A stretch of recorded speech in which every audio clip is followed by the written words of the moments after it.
Anda bersama saya Reza Zulkafli. Ini Bisnes Awal. Kita mulakan dengan perkembangan dalam negara. Peserta industri minyak Barakah Offshore Petroleum disenarai di Papan Utama Bursa Malaysia pada harga pembukaan 65 sen. Penyenaraian sulung merekodkan premium 33 sen dengan sejumlah 1,428,700 unit saham didagangkan pada pembukaan. Pada sesi penutup, saham berada pada nilai RM1 seunit, peningkatan 35 sen dengan nilai paling tinggi mencecah RM1.13. Penyenaraian anak syarikat PBJV Group sendirian berhad menyaksikan pemodalan pasaran bernilai RM405.6 juta. Sebanyak 624.06 juta unit saham ditawarkan dengan jenayaan mencecah RM124.8 juta.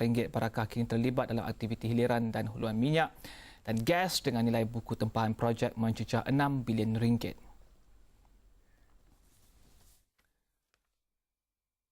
Dan bagi membincangkan lanjut, kita bersama dengan Presiden dan Ketua Pegawai Eksekutif Barakah, Syed Abdul Rahim. Syed Jaafar, hi. Thank you for joining us today.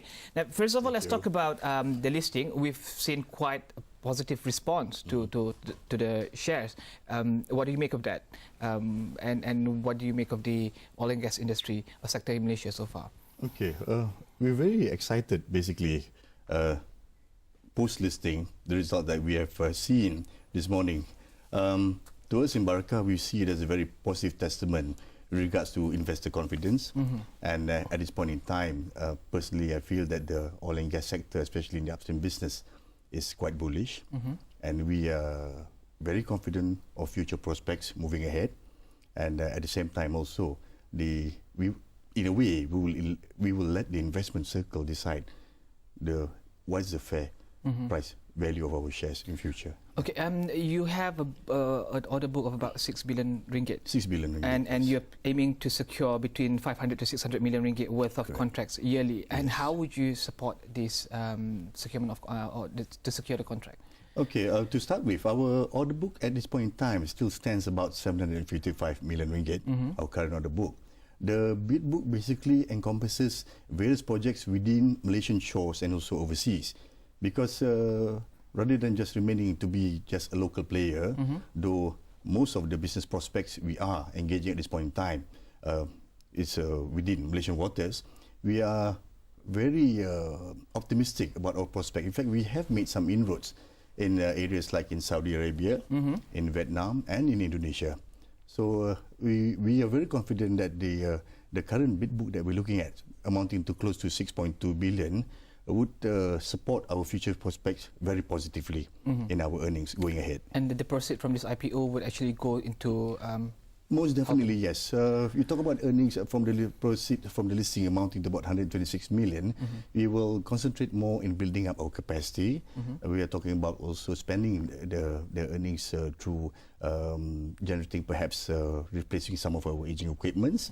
We're talking also about also getting ready or maybe increasing the capacity of our hookup and commissioning sector, our transportation and installation, and our commissioning. These are basically the three growth drivers in the company as far as Barakah is concerned.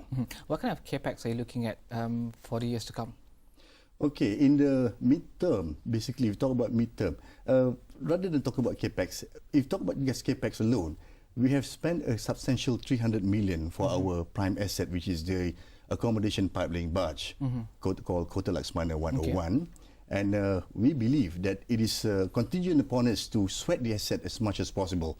You know, really sweat it, utilize it to the optimum, basically to realize gains from there. And we're quite confident that this particular barge has been built to such specifications that it will be a good proposition to clients in Malaysia and overseas. So we'll not be looking at intensive capex spending in the Not future? At this point in time. When we are talking about gearing up perhaps later on, when we have built up basically a strong base, strong capex base, strong earnings base, we will look at that point in time.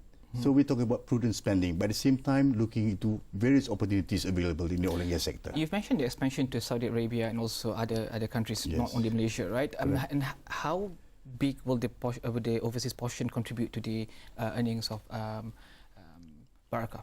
Okay, primarily speaking, I mentioned just now the three growth drivers, which is commissioning, hookup commissioning, pipeline commissioning, hookup commissioning, and also TNI, or transportation and installation.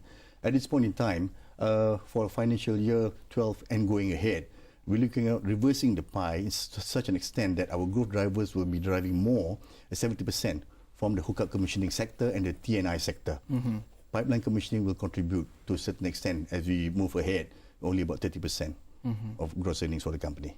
So it is spread out. It is spread out, well spread out. Okay. Yeah, further expansion into overseas market, maybe? Correct. We would not discount that possibility strongly. In fact, we are aggressively bidding for jobs in Saudi Arabia at this point in time as we speak. Okay, and also Firdaus admin mentioned this morning that with the listing, the company is eyeing about 20 to 30% increase in revenue for its current financial year. Looking at how well the listing has performed, you foresee that target will be achievable? That target is achievable, positively achievable. Yeah, like I said, the company is well equipped with all the technical competencies.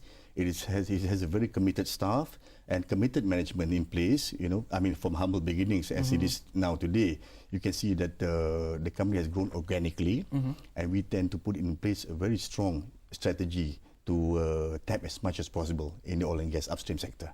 Okay, I think a bit on the human capital aspect of oil and gas, because I think we did an interview with another oil and gas company which was listed last week, and I think one of the things that they mentioned was the challenge in fulfilling the human capital for oil and gas.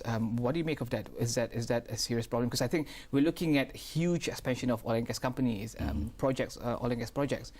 If you don't have the right human capital to support that, then it be quite catastrophic, right? Thus far, historically we have not encountered such problems in the past because our own permanent staff numbers about 300 personnel. And at any point in time, when we have any big contracts on our plate, we do engage to a maximum of about 700 to 800 staff. Yeah? At the same time, also we do provide internship to vocationally trained students outside, and of course, in future they will be considered favorably for any employment opportunities in the company.